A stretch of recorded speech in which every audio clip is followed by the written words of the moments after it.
tatititulan ko ang session na ito, ang teaching na ito, pamamagatan natin the importance of faith. Ang kahalagahan ng pananampalataya, and we will be talking about characteristics of the God kind of faith. At nung last couple of weeks or month, ay tinalakay natin the importance of the Word of God in our spiritual growth and in our lives. But basahin natin ang Mark 11:22 to 24 to begin with.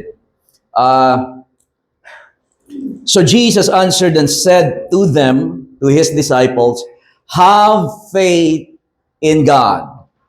Everybody say, have faith in God. Or have the God kind of faith. Sa ibang translation yan. Have faith in God. Verse 23, for assuredly, ito yung sinabi niya na isa sa mga kahalagahan kung bakit have to have faith in God. Not have faith in your job, not have faith in yourself, but have faith in God. Sinabi niya na, for assuredly I say to you, or katotohanan sinasabi ko sa inyo, rather I say to you, whoever says to this mountain, be removed and be cast into the sea, and does not doubt in his heart, but believes that those things he says will be done, he will have whatever he says. Verse 24, therefore, I say to you, whatever things you ask when you pray, believe that you receive them and you will have them. Ito red letter ito sa inyong Bible. Ang ibig sabihin, ang ating Panginoong Jesus ang nagsasalita at kaya sinabi niya rin na assuredly, katotohanan sinasabi ko sa inyo na kayo kung magkaroon ng pananampalataya. Assuredly I say to you, have faith in God, for assuredly I say to you, whatever or whoever. So sino man, right? Ito ay qualified ang sino man sa atin. Whoever says to this mountain, be thou removed, be cast into the sea, does not doubt in his heart. Characteristic of faith ang makikita natin dito. But before that, nais kong talakayin yung the importance of faith. Why faith is important to you and me. At bilang mga mananampalataya, bakit ito mahalaga sa atin? Ang pananampalataya. Bakit mahalaga ang pananampalataya? Hebrews chapter 11 verse number 6 ay makikita na natin ng ganito, but without faith, it is impossible to please Him. How many possibilities are there to please the Lord? Without faith, it is impossible to please Him. Zero possibility, ika nga. So ang ibig sabihin, anuman ang gawin mo para sa Diyos, kung ito ay walang kalakip na pananampalataya, hindi nakakalugod sa Diyos. Tama po bang sabihin yon? Amen. Kahit na maging sa ating pagbibigay, halimbawa, sa ating pagpunta sa church, halimbawa, sa pagbibigay, halimbawa, kung tayo ay nagbibigay lamang ng walang pananampalataya, does this pleases the Lord? It doesn't. Amen. According to this verse, but without faith, it is impossible to please God or to please Him. For he who comes to God must believe that He is. Or sa NIV, sabi diyan that He exists.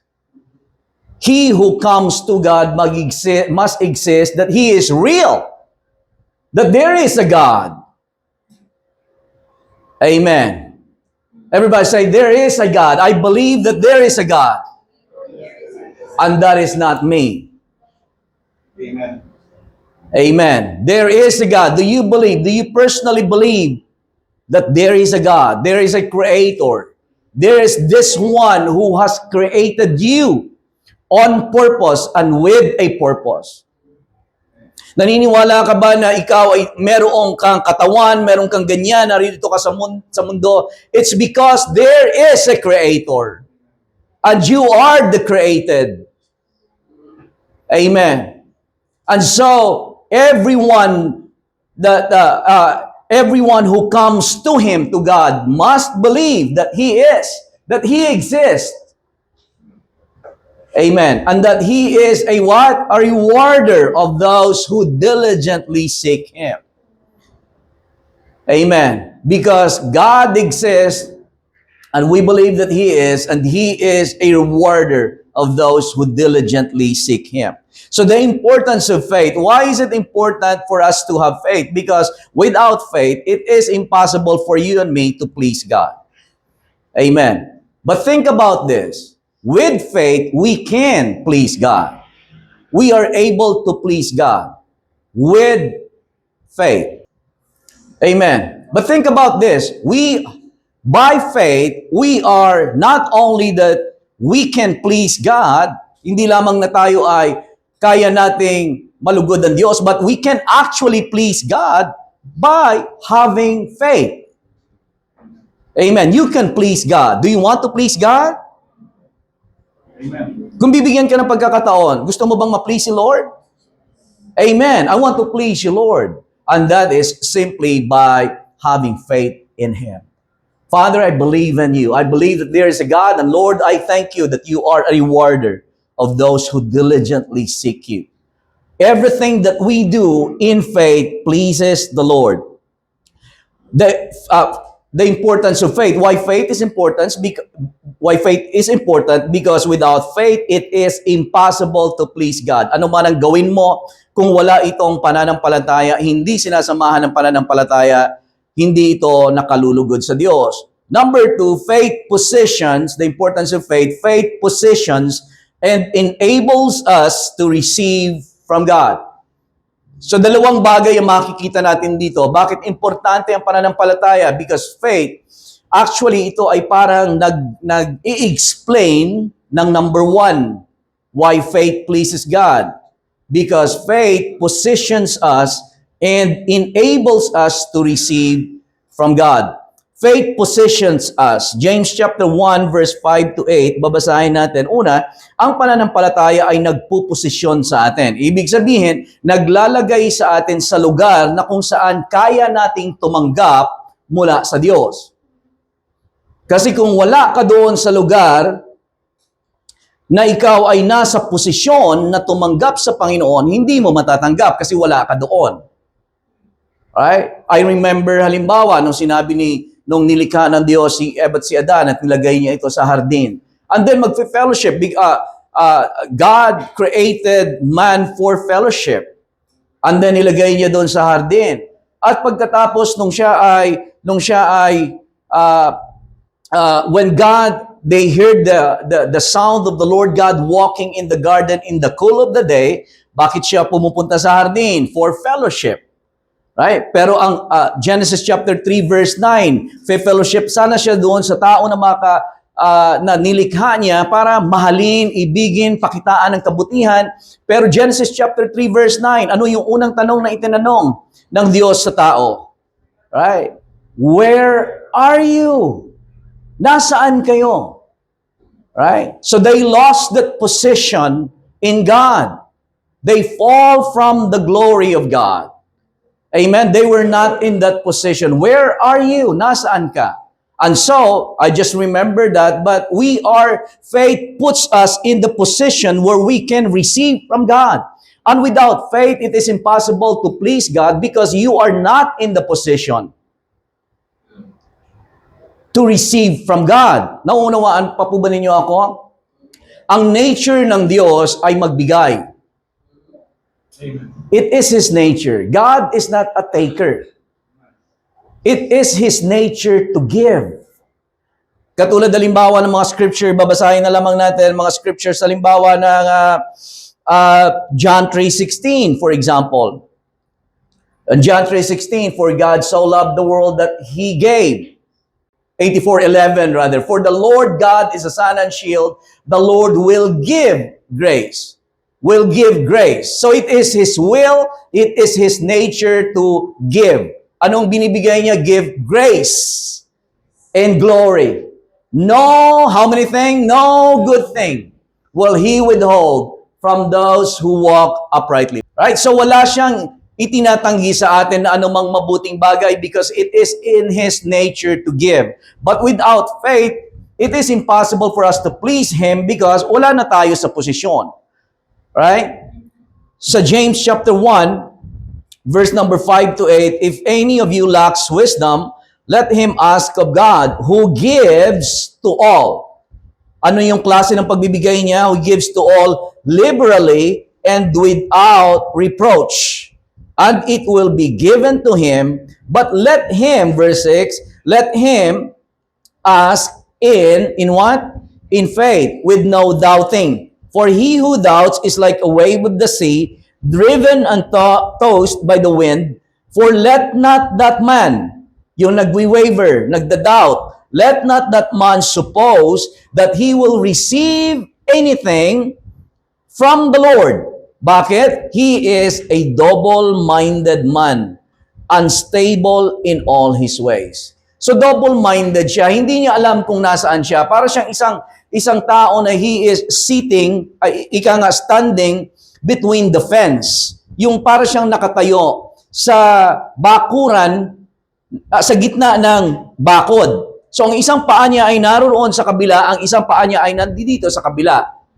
Right? So ang isang paa niya ay naniniwala na bibigyan ako ni Lord, pero ang isang paa niya naman ay nagsasabi, ay hindi siguro, ay bibigyan ni Lord, ay hindi siguro. So double-minded siya. Ang sabi ng Bible, let not that man thinks that he will receive anything from God.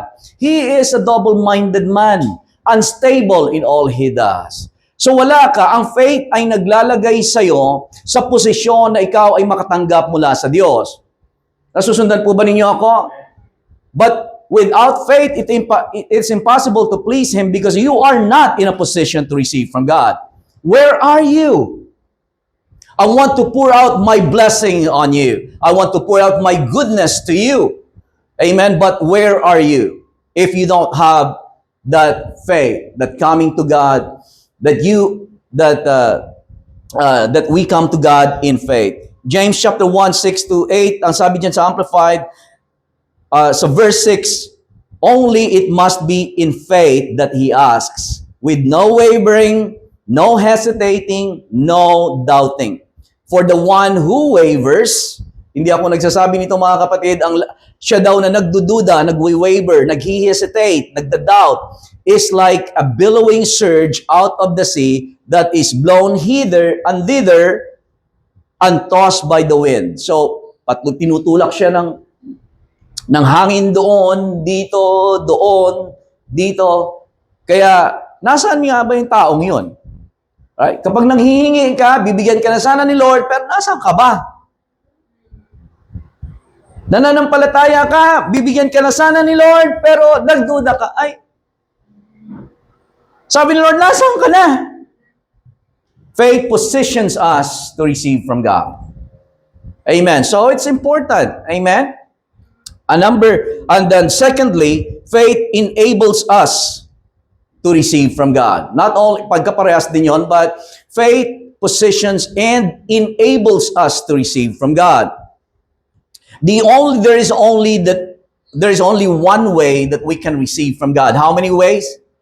One way that you can receive from God. Through faith. There is only one way that you can receive from God, and that is through faith. One way to define what is faith is our response to grace. So, God is a giver. Yun yung nature niya. At lahat ng binibigay ng Diyos, everything that comes out of heaven is presented to us as a gift. Lahat ng nagmula sa langit, anumang bagay na nagmula sa langit, ay ibinibigay ng Diyos ng libre, biyaya. Pag libre, biyaya, ito ay hindi pinagtatrabahuan, hindi binibili, hindi binabayaran. Hindi natin pwedeng sabihin, Lord, pabili ako ng salvation, pabili akong healing, Lord, pabili nga ako ng peace. Kung meron lang ganon, alam nyo, kung meron lang nabibiling peace, ang SM magbibenta ng peace. Kasi sabi ng SM, we've got it all for you. Pero hindi totoo, hindi po ba? Kung nabibili ang peace, but everything that comes out of heaven is presented to us as a free gift. And the only way that we can receive everything that comes out of heaven is by faith. Hindi siya nabibili. Hindi siya tinatawaran. Hindi siya binibili. Hindi siya pinagsusumikapan. Pinipresent lang ito sa atin, ito anak. Right? Amen po ba? Naniniwala po ba kayo doon? Grace gives, faith receives. Or, isa pang bagay that we can say regarding this is, faith is, we access grace through faith. Right? We access grace through faith. Ina-access natin ang biyaya ng Diyos sa pamagitan ng pananampalataya. And again, one way na isang to define faith for us is para bang faith is like a hand that reaches out and partakes of the things that God has freely given to us by grace. So parang ang Diyos ay naglagay ng lamesa.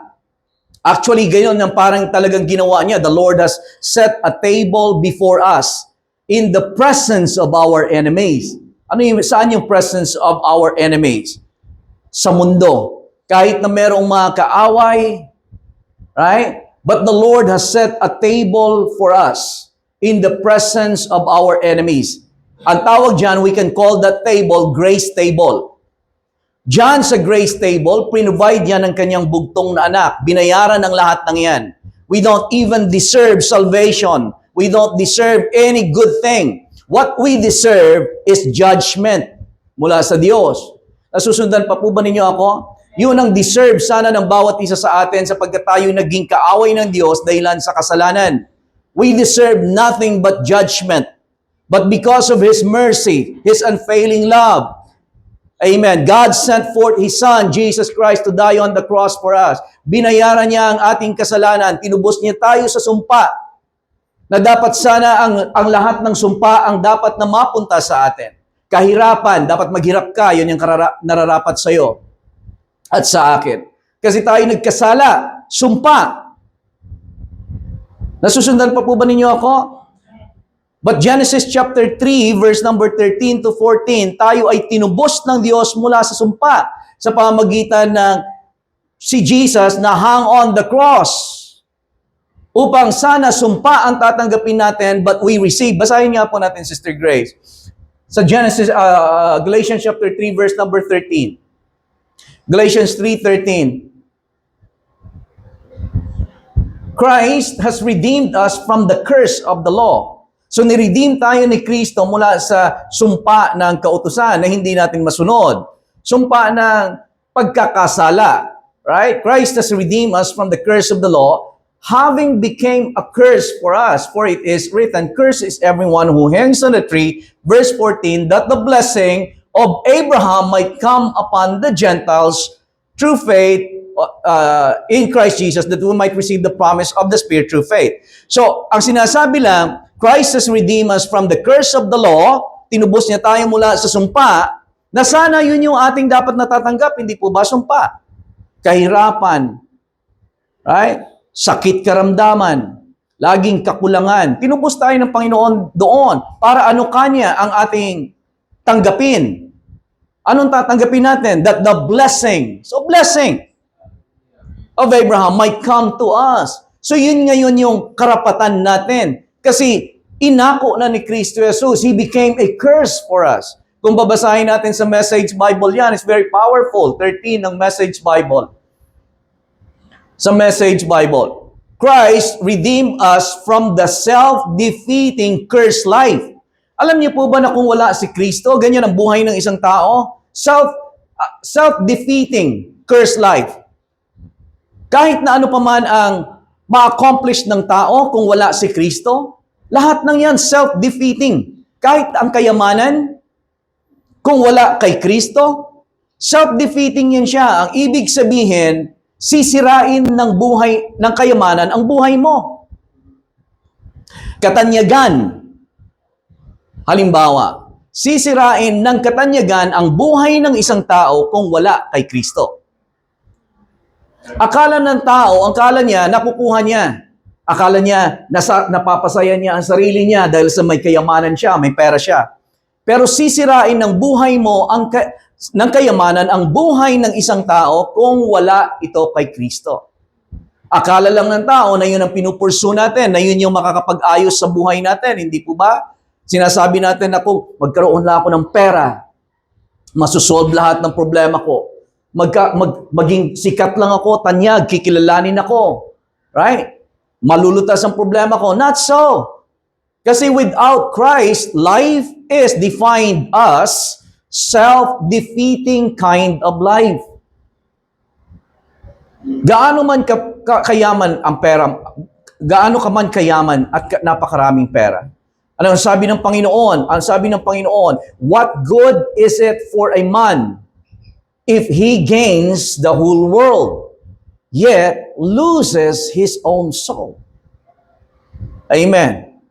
Sa katotohanan lang, ang kayamanan pa, ito yung pinakamalaking hadlang minsan sa buhay ng tao upang lumapit sa Panginoon. Kasi meron na siya. I remember yung rich young ruler na lumapit sa Panginoon. Anong kailangan kong gawin, Panginoon? Upang ako ay maligtas. Sabi ng Panginoon, gawin mo ito sa kautusan. Sabi niya, ginawa ko na po lahat niyan. Pero siya pala ay may kulang. Kaya siya lumapit sa Panginoon. Sabi ng Panginoon sa kanya, ibenta mo yung mga pag-aari mo at ibigay mo sa mga mahihirap. Hindi dahilan sa, hindi sinabi yun ng Panginoon that not because God is anti-wealth, pero ipinakita ng Diyos sa kanya na ito yung dinodiyos mo. Ito yung nagre-replace sa puso mo upang tanggapin ako sa buhay mo. Amen. Merong something na dapat nasa puso niya, si Jesus ang naka-enthroned, nakaupo. Pero merong nakaupo doon, right, na pumalit kay Jesus, na hindi dapat sana naroon. Ano yon? Ang kayamanan. Sabi niya, tanggalin mo sa trono, iupo mo ako. Right? Pero hindi niya magawa. Ito na lang yun sa akin. Right? But again, life is self-defeating without Christ. Akala lang ng tao, that is the deceitfulness of, ang tawag ng Bible dyan, deceitfulness of riches. Amen. Yung pagiging deceitful ng riches. Marami sa atin dito sa ngayon, di ba? Sinasabi natin, maaaring ako minsan may mga pagkakataon sa dami ng mga problema mo financially, sasabihin mo na, magkaroon lang ako ng problema, lutas lahat ito eh. Right? That might be true sa financial na area. Pero maybe that's true. Pero minsan may mga panahon sa buhay natin na kahit na financial ang kailangan mo, hindi pera ang kailangan mo mismo. Anong kailangan mo? Wisdom. Amen. Ang pera maaari ay magpuno lamang sa mga bayarin mo for some certain period of time, but wisdom will sustain it. Amen. May mga kulang ka, halimbawa, humihingi ka lang, Lord, ito yung bayaran namin sa loob ng isang buwan, 60,000. Binigyan ka lang, Lord, ng 60,000. Sa isang buwan na yun, Lord, salamat po, praise the Lord, miracle. Right? Binayaran mo. Problema nito, susunod na buwan, meron na naman. So ano ngayon ang masigit mong kailangan? Sasabihin mo na naman, Lord, may 60,000. Sabihin ng Lord, hingi ka wisdom. Amen. Para hindi ka nang hingi. Meron kang wisdom, it's yours. Amen. You can generate it. You can put your hand into something. Amen. Anyway, bakit tayo napunta doon? Saan ba tayo galing kanina? But again, grace, everything that, balikan natin yung Galatians chapter 3 verse 13 sa Amplified, Christ redeemed us from that self-defeating cursed life. Tignan niyo yung mga wordings niyan. By absorbing it completely into Himself. Yung curse, inabsorb ni Jesus. Ay, pagpalagay nyo na merong tayong, halimbawa, planggana dyan. May konting tubig na isang baso lang. Mayroon kang sponge. Nilagay mo doon sa tubig. Right? Paglagay mo sa tubig, inabsorb ng sponge ang tubig. Wala na. Right? Ganun ang ginawa ng Panginoong Jesus. When He hung on the cross, spiritually speaking, He paid for the penalty of sin. Right? At tinanggal niya yung curse. He absorbed it completely into Himself. Yung curse na yon. Do you remember that scripture that says, "Curse is everyone who hangs on a tree"? On verse 14. That is what happened when Jesus was nailed to the cross. He became what? He became a curse. Hindi lamang siya kinurse. Hindi siya sinumpa. He became a curse. And at that time, dissolved the curse. Dinisolve niya. Hindi niya kinuha lang ang curse, tapos binalik din sa atin. He took the curse and then dissolved the curse. Amen. That the blessing, and now because of that, the air is cleared. We can see that the Abraham's blessing is present and available to us non-Jewish or non-Jews, the Gentiles. We are able to receive God's life, His Spirit, in and with us by believing just the way Abraham received it. Hallelujah! Kung meron lang tayong revelation at, natutuon lang ang ating paningin at isipan sa kung anong meron tayo that God has set grace table before us in the presence of the enemies. Amen. Grace table in the presence of the enemies. Everybody say that. Grace table in the presence of the enemies. Ang problema sa atin, kapag tayo ay nakaupo sa lamesa, halimbawa, nakaupo ka dyan, or merong hindi man nakaupo, nakatayo. Imagine niyo ang sarili niyo, merong grace table. Lahat ng kailangan niyo ay nandiyan dyan. Ang lahat ng pangangailangan ng tao ay binigay ng Diyos dyan sa grace table na yan, na binayaran ng ating Panginoong Hesukristo. Pero ang problema sa grace table, in the presence of the enemies. Merong grace table, pero may mga kaaway. Minsan, ang tuon natin, ang focus natin ay nandoon sa mga kaaway. Nasusundan pa po ba ninyo ako? Napagtutuunan natin ang pansin yung mga kaaway. Yung tinig ng kaaway, yung itsura ng kaaway, yung pananakot ng kaaway, at hindi na natin napapansin yung blessing on that table. Amen. But God has given us everything. Again, everything that comes down from heaven is presented to us as a gift. Hindi mo mabibili. We can only receive it by faith. Amen. So binigay ng Diyos ang kanyang bugtong na anak. The only way that you can receive it is, Lord Jesus, I receive you as my personal Lord and Savior. I believe I receive it, Lord. Now I belong to the family of God. Amen. You access grace by faith. Amen. And number 3, why faith is important is because there is a law, a governing law of faith na nagsasabing, according to your faith, it shall be done unto you. Merong law concerning faith. Itong law na ito, in the kingdom, ang sinasabi nito, according to your faith, it shall be unto you. Ayon sa iyong pananampalataya. Amen. Idagdag ko lang muna doon sa kanina that we access grace through faith. Amen? Ipagpalagay natin halimbawa na ang grace ay parang power supply. Ano yung grace? Power supply. Binigyan tayo ng Diyos ng power supply. Halimbawa, may mga outlet na nakalagay sa bahay natin. Siya nag-provide ng supply of power.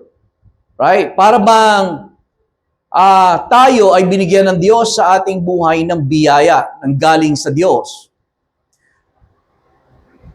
Itong power supply na ito, mahihalin tulad natin sa grace. Pero ang pagsaksak natin upang makatap tayo dyan sa power supply na yan, ayun yung tinatawag na ating mga faith. Right? So parang paghahalimbawa lang. So binigyan tayo ng Diyos ng power supply. Pero anong mangyayari kung power supply ay nandiyan dyan? Halimbawa, meron kang cellphone.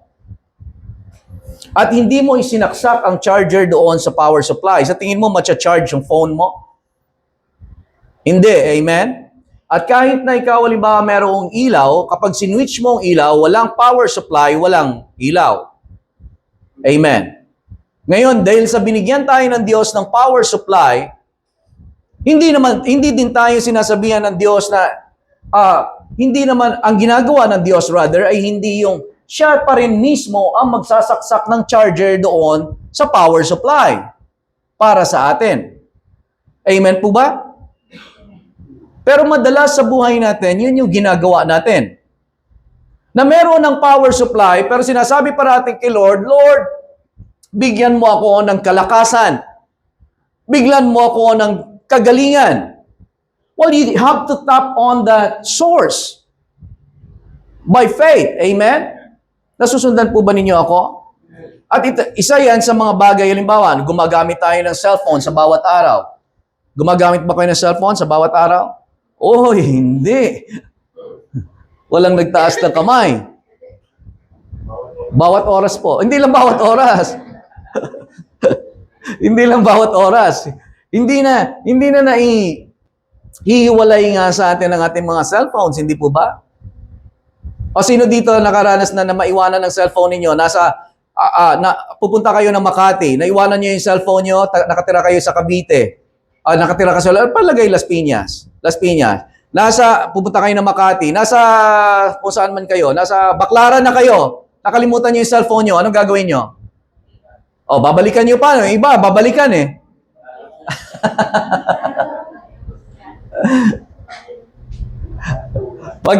Pagka gano'n na ang ugali mo, parang kasi, the point is, yung cellphone has become an integral part of our being.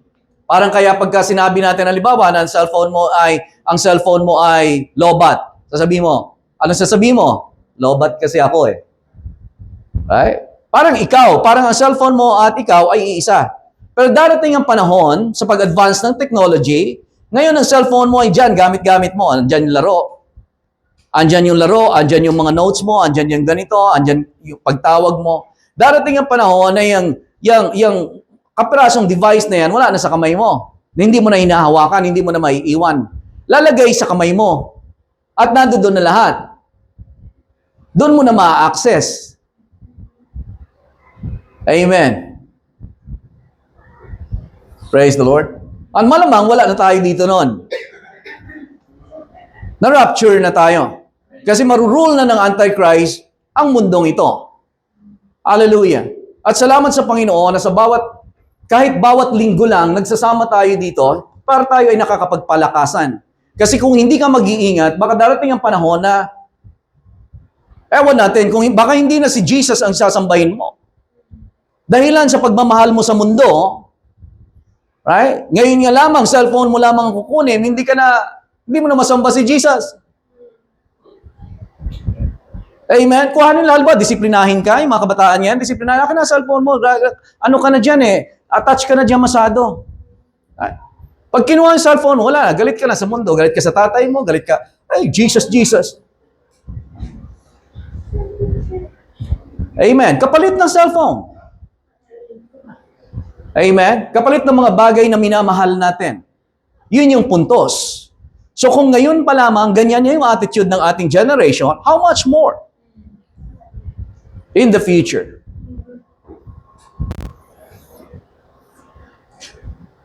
Meron tayong cellphone, for example. Ang mga cellphones na ito ay kinoconnect natin ito araw-araw, hindi po ba? At hindi natin, kung meron ng power source, pero hindi natin sinasabi sa Meralco, wala ng battery yung cellphone ko. Hindi mo sasabihin sa Meralco, saksak mo. Ano sabihin ng Meralco sa'yo? Isaksak mo, may power yan. Amen. Minsan, hindi natin namamalayan, ganun ang attitude natin sa Diyos. Binigyan na tayo ng power source, meron ka ng pananampalataya, anong gagawin mo? Saksak mo sa power source. Pero pinapahintulutan natin, Lord, ba't ganito? Lobat na naman ako. Lord, bakit ayaw gumana ang ilaw? Lord, init na ako yung electric fan.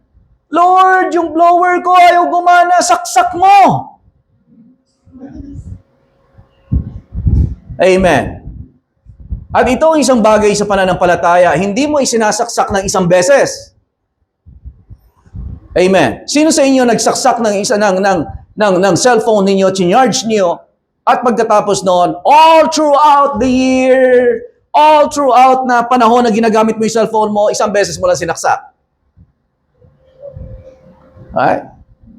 O sino sa inyo nagbukas ng ilaw at hindi na ninyo, pagbukas ninyo ng ilaw, one time lang sinwitch ninyo, laging may ilaw? My point is, ginagamit mo ito sa bawat araw consistently. You have to turn on your faith at isaksak sa current, sa supply, every day of your life.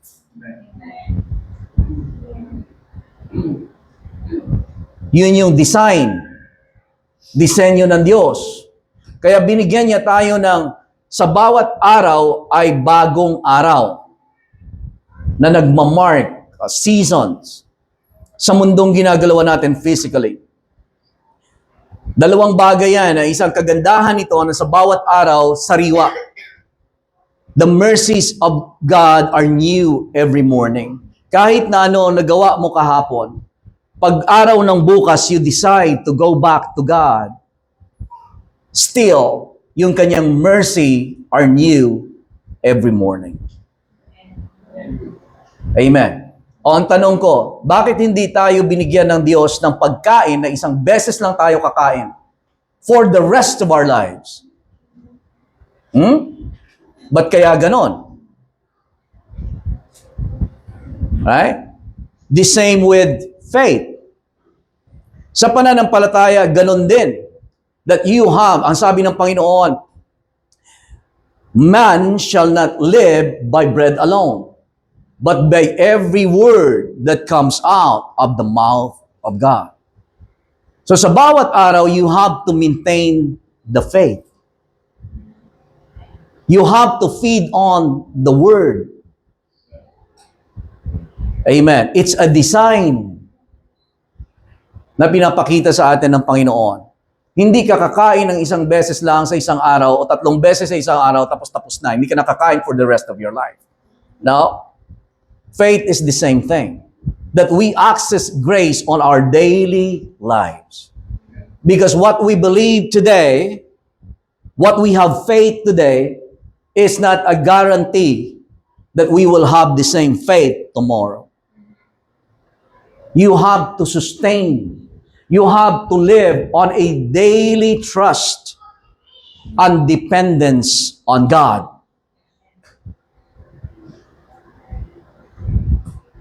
Nasusundan po ba ninyo ako? Is it important to have faith every day? Is it important to maintain your confession every day? Amen. Importante, tatagalugin ko, importante po ba na ma-maintain natin yung confession natin? We hold on to the confession of our faith without wavering, for He who promised is faithful. Is it important? Is it yung sinasabi ng Scripture na huwag nating kaliligtaan ang pagtitipon? Alright? Katulad ng nakaligtaan na ng ilan, na nagawa ng ilan, nakaligtaan na nila. Subalit tayo ay magpalakasan sa ating mga pagtitipon kasi nakikita natin ang araw ay nalalapit na. Kailangan ba nating magpalakasan sa isa't isa? Amen. Kasi may tendency na manghihina ka kung hindi mo palalakasin ang sarili mo at hindi tayo magpapalakasan sa isa't isa. Amen? And number 3, why faith is important is because there is a yung tinatawag nating governing law of faith that says, according to your faith, it shall be unto you. Sabihin nga po natin yon, according to my faith, it shall be done unto me. Right? Ang pananampalataya ay parang will. Katulad yan siya ng will, pagpapasya. Na tayo ay nagpapasya at ino-honor ng Diyos ang ating mga pagpapasya. Right? Ang will mo. Amen po ba? Nasusundan pa po ba ninyo ako? Sa bawat araw, nagpapasya ka sa kung anong isusuot mo. Yan yung isang bagay na hindi na pinagpapasyahan ng Diyos sa'yo. Amen. Hindi mo na kailangang, Lord, suotan mo akong damit. Ikaw magsusuot niyan. Pinagpapasyahan natin. At yun yung kapangyarihan natin. Freedom to choose. We have that power. Binigyan tayo ng Panginoon ng so much authority by giving us free will. So much. And God has honored us. Alam niyo po ba, tayo ay binigyan ng Diyos, pinarangalan tayo ng Diyos ng labis, na binigyan niya tayo ng free will. Na binigyan kanya ng kalayaan. That is, hindi yan siya kung ano paman, but that is an honor. Pagpaparangal sa tao. Sinabi ng Diyos, let us make man in our image according to our likeness. One of the likeness of man with God is that he was created with a free will, like God. In-honor niya yung free will na yan. Kayo ang magpapasya sa buhay ninyo. Amen. Pero hindi tayo pinabayaan ng Diyos kahit na lahat tayo, parang mga nagkanya-kanyang mga tupa na ligaw, nagkasala, hindi po ba?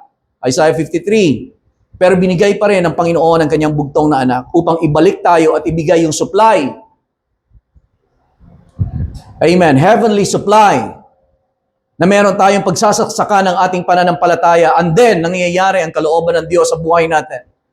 Kaya tayo, ang sabi ng Panginoon, pray this way, your kingdom come, your will be done on the earth as it is in heaven. Ang Diyos ay nagbigay ng supply. At ang pananampalataya mo ang magtatap sa supply upang ang kalooban ng Diyos ay mangyari sa buhay mo na parang katulad ng sa langit. Praise the Lord.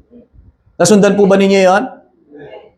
Ang Diyos nagbigay ng power supply. At tayo ay nagbigay siya ng salita niya para panampalatayanan natin. At ang pananampalatayang ito ay nagsasaksak doon sa power supply upang kung ano ang kalooban ng Diyos sa langit ay mangyari sa buhay natin sa lupa na parang sa langit.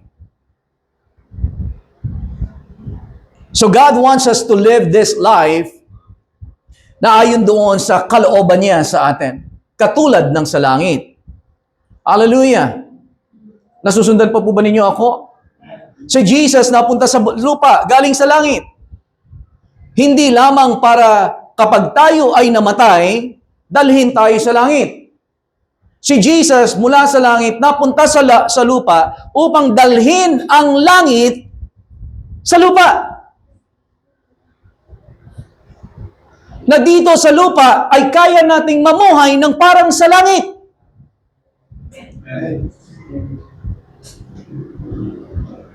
That the Lord has given us, set a table before us, grace table, in the presence of the enemies. Sabi ng psalmist, I will live, I will not die. I will declare the goodness of the Lord in the land of the living. Pag namatay tayo, hindi tayo pupunta sa langit. We are already sa langit, sa buhay na walang hanggan. Meron akong just recently naalala ko lang. Ang sabi ng isa sa mga, hindi ko na babagitin yung pangalan, isa sa mga preacher, sabi niya, kapag namatay daw ang isang Kristiyano, at pagpunta sa langit, dapat hindi na bago sa kanya. Pagdating niya doon, para bang familiar na siya sa presence ni Lord. Kasi Kristiyano siya, maaring physically, pero yung presence ni Lord, alam mo na. Hindi ka na parang, ano to? Right? It's because God has already given us everything dito sa lupa. God has already, sabi ng Panginoon, nung sinabi ng mga Pharisees, sabihin mo sa amin kung kailan darating ang kaharian ng Diyos. Sabi ng Panginoong Jesus, huwag kayong maniwala doon sa magsasabing, nandoon ang kaharian ng Diyos, nandoon ang kaharian ng Diyos. Sabi ng Panginoon, kasi ang kaharian ng Diyos, the kingdom of God is within you. In you. Amen. Of course, there is a physical manifestation of the kingdom of God to be realized later on in the future na isi-set up ni Jesus ang kaharian niya. A millennial reign. Subalit sa ngayon, the kingdom of God, the spiritual kingdom of God is on the inside of us. Ewan ko kung nasusundan pa ninyo ako mga kapatid. But again, sasabihin ko sa atin that Jesus, hindi lamang namatay si Jesus, hindi lamang bumaba si Jesus namatay sa krus sa Kalbaryo upang kapag tayo naglagak ng pananampalataya sa Kanya at tayo namatay, dalhin tayo sa langit. Hindi lang yon. Sana nung tinanggap ko si Jesus, namatay na lang ako. Para madali. Pero namatay si Jesus, bumaba si Jesus dito sa lupa para dalhin ang langit sa lupa. Amen. Kaya ang sino mang mananampalataya kay Jesucristo ay alam mo na, hindi ka takot mamatay.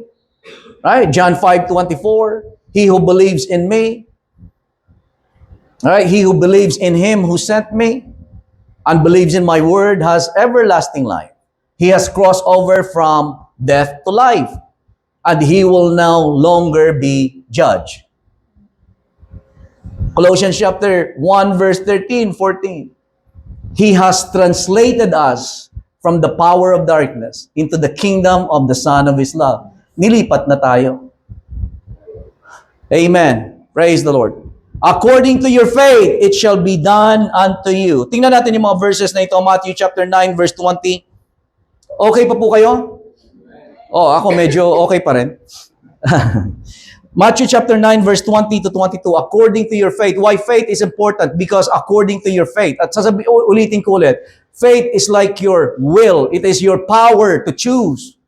So kung ano ang pananampalataya mo, yun yung ginugusto mo sa buhay mo, binibigyan mo ng kapangyarihan sa buhay mo. Kaya ito, maliban sa bigyan mo ng kapangyarihan ito sa buhay mo, hindi ito mapapangyari sa buhay mo. Although kahit na ito ang kalooban ng Diyos sa'yo, kung hindi mo gugustuhin, hindi pipilit ng Diyos sa'yo. Matthew 9:20-22, and suddenly, a woman who had a flow of blood, sa Mark chapter 4, makikita niyo yung pinakadetalye nito, di ba? Mark chapter 5, brother. But, subalit dito, para maikli lang natin, maipaliwanag, and suddenly, a woman who had a flow of blood for how many years? 12 years. Flow of blood for 12 years came from behind and touched the hem of his garment. Garment ni Jesus. So ito yung panahon na sa crowd, ang babaeng ito, na may issue of blood for 12 years, for she said to herself, if only I may touch his garment, I shall be made well. But Jesus turned around, so inahipo niya yung laylayan ng garment ni Jesus kasi sinabi niya na mahipo ko lamang ang laylayan ng kanyang damit, ako ay gagaling. At siya ay nagsumikap na malagpasan niya yung crowd. At nung mahipo na ang laylayan ng damit ng ating Panginoong Jesus, ay bigla siyang gumaling. Tinanong ng Panginoong Jesus ang mga crowd, sinong humipo sa akin? Sabi ng mga alagad, Panginoon, bakit mo tinatanong na kung sino humipo sa'yo? Lahat halos ay humipo sa'yo, dumidikit kasi crowd. Right? Sabi niya, merong someone na humipo sa akin na kakaiba ng kaysa sa hipo ng crowd.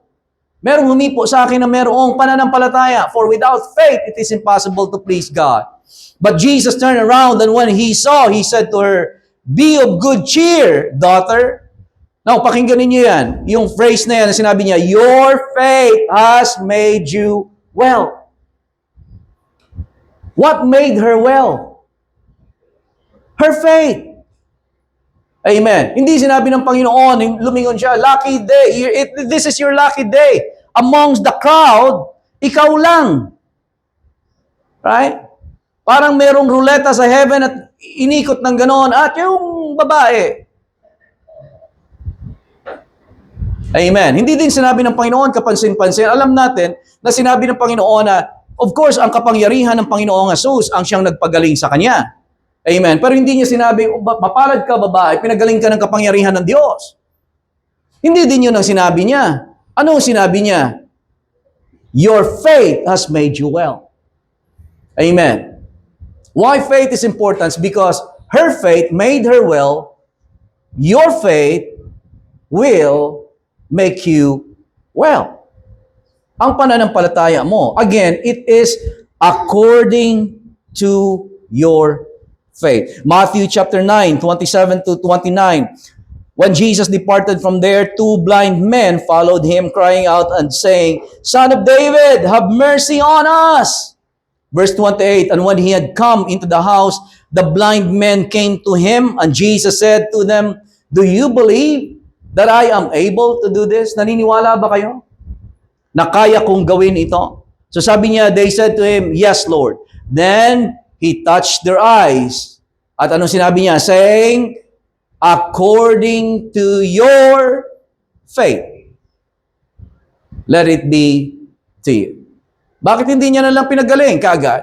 At may makikita din kayo dyan sa pagbabasa ninyo throughout the gospel, for example. May makikita kayo na pinagaling, pero hindi sila naglagak ng pananampalataya nila per se na nakasulat. Pero yun ay tinatawag na hidden principle. Hindi na lang binabanggit, but every time, it is according to faith that people are healed. Every time. According to your faith, it is to you. Or according to your faith, let it be to you. Mark 10, 46 to 52. Bibilisan lang natin. Now, they came to Jericho. Sila naman ay punta doon sa Jericho. And as he went out of Jericho with his disciples, and a great multitude, blind Bartimaeus, blind Bart, the son of Timaeus, sat by the road begging. And when he heard that it was Jesus of Nazareth, he began to cry out and say, Jesus, Son of David, have mercy on me. Then many warned him to be quiet. Sabi, tumahimik ka. Para bang sinasabi, bulag ka. Ay, ano naman ang ano mo na mahihinto sa iyo si Jesus? Right? But he cried out all the more, Son of David, have mercy on me. And again, faith cannot be silenced. Kapag meron ka pananampalataya, sasabihin ka ng tao, huwag mo nang gawin. Kasi walang mangyayari dyan. Faith cannot be silenced. Magpapatuloy yan. Pag meron pananampalataya, nagpapatuloy. Amen? Ang pananampalataya. So Jesus, nilakasan niya pa, verse 49, so Jesus stood still. Napahinto si Jesus. Ruin mo? Ang kanyang pananampalataya caused something to make Jesus, kahit na siya ay papunta doon sa Jericho or out of Jericho to somewhere, papunta ang Panginoong Jesus doon, napahinto ng isang tao na bulag. Right? Paano niya napahinto? Tinulak niya ba? Meron ba siyang kakayanan na pigilan? Ito na lagyan ng barikada, talian sa paa para pahintuin? No, his faith made Jesus to stood still and commanded him to be called. Pinatawag siya. Then they called the blind man, saying to him, Be of good cheer, rise. He is calling you. Verse 50, and throwing aside his garment, tinapon niya. At ito again, nagpapakita. Ang garment ay nagpapakita ng identity, hindi po ba? So yung garment na niya na yon, mahalaga yon. Kasi yun yung kanyang, kumbaga, legal right sa kanya na magpalimos. Kung wala ka noon, hindi ka bibigyan. At maaaring kuhanin ka din ng gobyerno kasi wala kang karapatan dyan. Nandadaya ka lang. Pero yun ang magpapatunay sa kanya na bulag siya, kaya siya namamalimos. Pero pagtayo niya, tinapon niya. Throwing aside his garment, he rose and came to Jesus. So Jesus answered and said to him, What do you want me to do to you? Anong gusto mong gawin ko sa'yo? At kataka-taka, ulitin ko, sinabi niya, hindi sinabi ni blind Bart na, Lord, bulag nga eh. Kaya nga ako lumapit sa iyo eh. Bulag oh. Hindi yon. Pero bulag na to, obviously. Pero ang kapansin-pansin, tinanong pa siya ng Panginoon. Anong gusto mong gawin ko sa iyo? Right? Kasi this is according to your faith. Yun yung principle. Ano ang gusto mong mangyari? Amen. Kaya sabi niya, the blind man said to him, Rabboni, that I may receive my sight. Very specific. Very specific. Then Jesus said to him, Go your way. What's the next two word? Your faith your faith has made you well. And immediately he received his sight and followed Jesus on the road. Faith is our connector to the power of God. Amen. According to your faith, it will be done unto you. Ulitin ko ulit na minsan, nandiyan na yung power, pero tinatawag pa natin si Lord na, Lord, itap mo, isaksak mo yung charger ko, lobat ako. It is according to your faith. It will be done to you. Matthew chapter 8:13. Wala yata sa PowerPoint, but tingnan natin sa screen. Then Jesus said to the centurion, ito naman centurion, lumapit sa kanya, na sinabi, Panginoon, my servant lies at home, sick, mamamatay na, halos mamamatay na ang kanyang servant. Sabi ng Panginoong Jesus, sige, pupunta ako sa bahay mo. Kasi sabi niya, ang servant ko po, ang alipin ko, ang servant ko, yung nagsiserve sa akin, may sakit siya, nasa bahay ko. Sabi ng Panginoong Jesus, okay, sige, pupunta tayo. Pupuntahan ko ang servant mo at ipapatong ko ang kamay ko sa kanya, pagagalingin ko. Sabi niya, no, Panginoon, wag ka na pumunta. Sabihin mo lang ang salita. Just say the word and my servant will be healed. So sinabi ng Panginoong Jesus, then Jesus said to the centurion, go your way as you have believed. So let it be to you. Why faith is important. Without faith, it is impossible for us to please God. Amen. Ano man ang gawin mo, maglumuhod ka man, magmakaawa ka man. Alimbawa. Pero ang pananampalataya, to simplify faith, is that faith, we must believe that God, you exist. There is a God. It's not me. Amen. You are my creator, God. Kinreate mo ako, Lord. And we, all who must come to God, must believe that He is a rewarder of those who diligently seek Him. Amen. Ang faith, position us, naglalagay sa atin sa posisyon. Pag nasa posisyon ka, wala ka sa pagdududa, ang pagdududa ay maglalagay sa iyo ng itatapon ka ng hangin. Hangin lang magtatapon sa iyo, nandoon ka, nasa dudahan. Balik ka na naman doon sa pananampalataya. Dudahan. Ay, mananampalataya ka, Lord, nananampalataya ako sa ganito. Pag sabi ni Lord, nabibigay niya na sana, nagduda ka, asan ka na? Faith positions us to receive from God. Faith positions us to receive from God and enables us to receive from God. Tanging ang pananampalataya, ang kamay na makakapagbigay, makakapag-connect sa atin doon sa biyaya ng Diyos, sa kapangyarihan ng Diyos sa buhay natin. And number 3 is, according to your faith, it shall be done unto you. Amen. Meron pa tayong very quickly, meron pa tayong nalalabing ilang sandali, tatapusin ko lang ito. Actually, ito talaga yung mensahe. Alam ko na yung reaction nila. Praise the Lord. Ito talaga yung mensahe. Yung 5 characteristics of the God kind of faith. Ang characteristic ng faith na binasa natin kanina, mabilis lang ito. Sa Mark 11:23 hanggang 24, ang sabi ng Panginoon, So Jesus answered and said to them, have faith in God. For assuredly, I say to you, whoever says to this mountain, be removed, be cast into the sea, and does not doubt in his heart, but believes that those things he says will be done, he will have whatever he says. 24, therefore, I say to you, whatever things you ask when you pray, believe that you receive them and you will have them. Thank you, Lord, for your word. 5 characteristics of faith. Number 1, faith speaks. Whoever says to this mountain. Ayon dito sa Mark 11:22-24, makikita mo yung characteristic ng faith na ito. Faith, the God kind of faith, faith speaks. Sabi ng Panginoon, according to your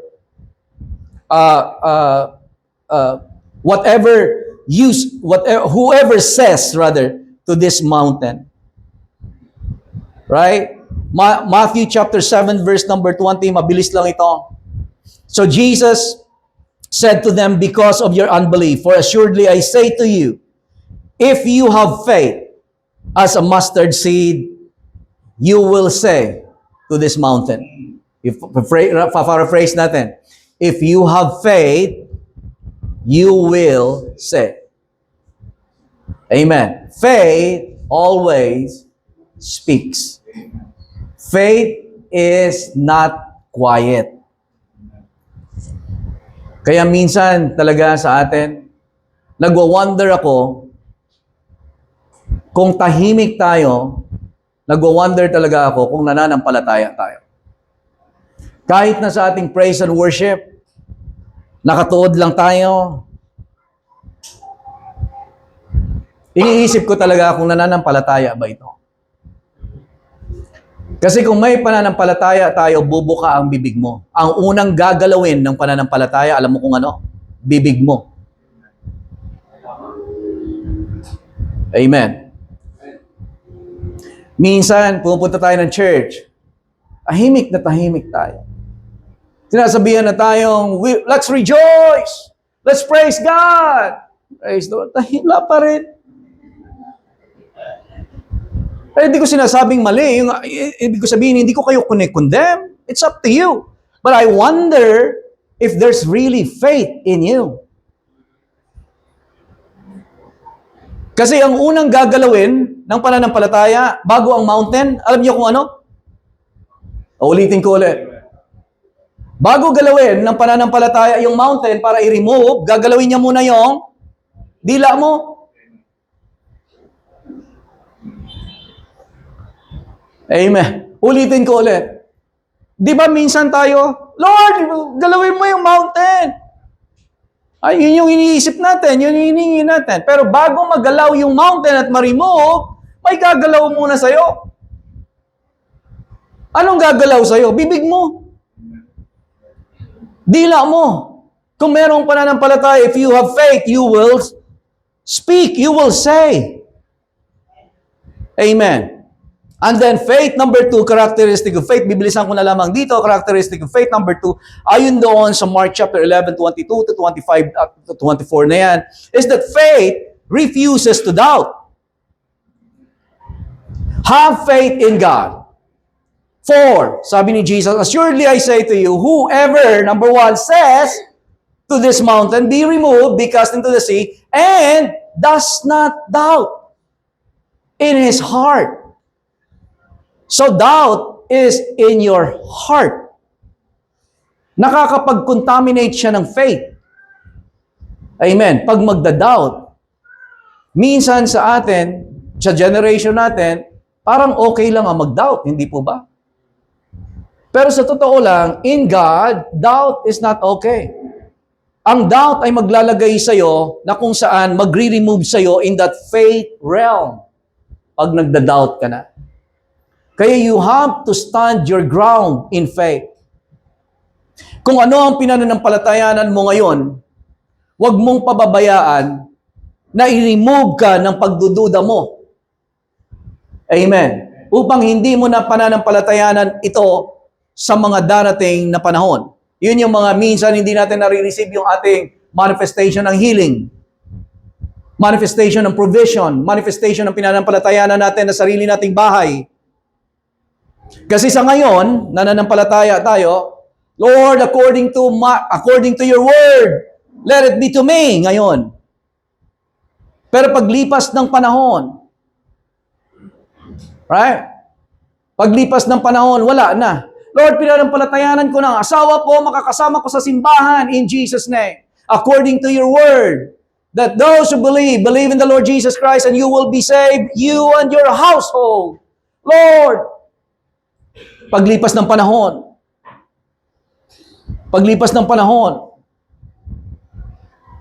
nagdududa ka na pala, wala ka na doon sa pananampalataya. Amen.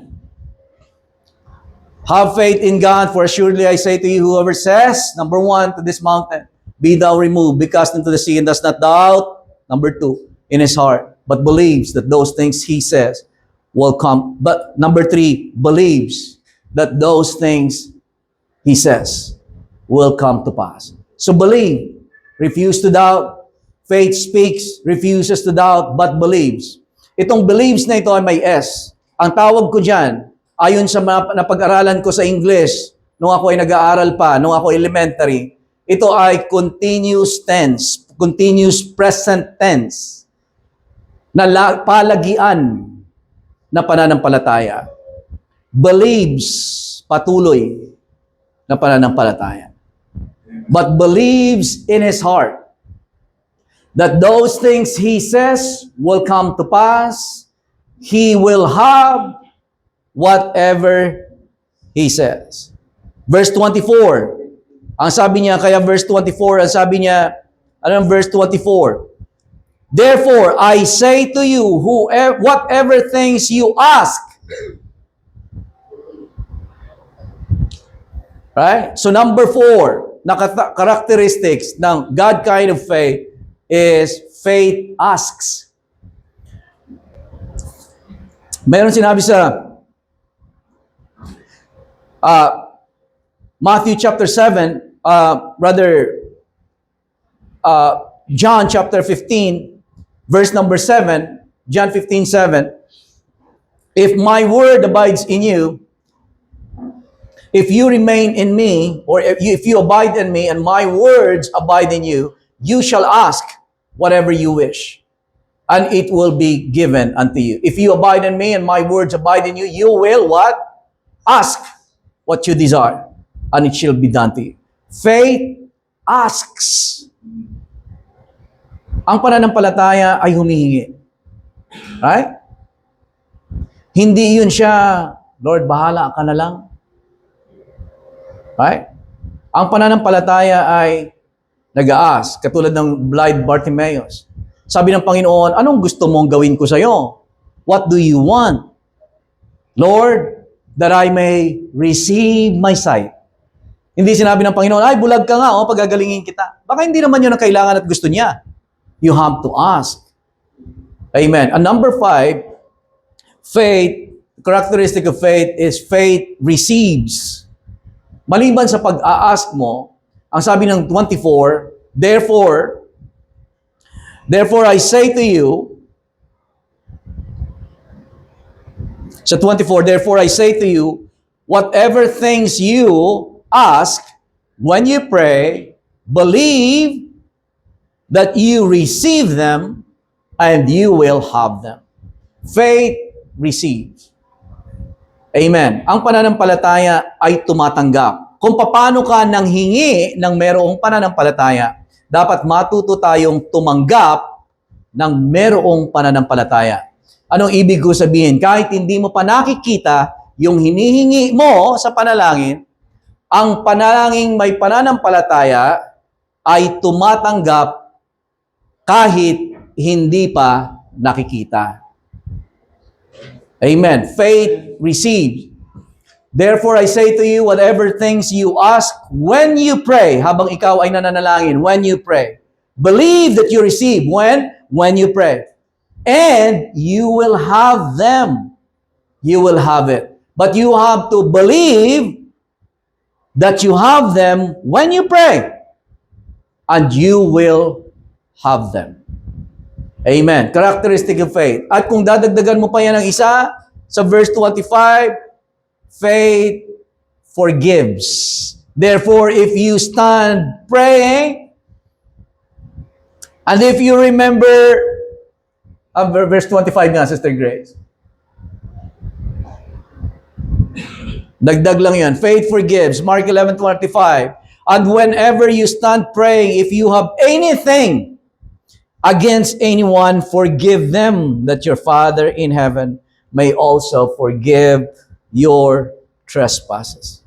Hallelujah. The importance of faith. And I pray na hindi lang tayo nagkaroon ng another sermon for another Sunday. But I pray by the Holy Spirit na siya ang patuloy na magturo sa bawat isa sa atin.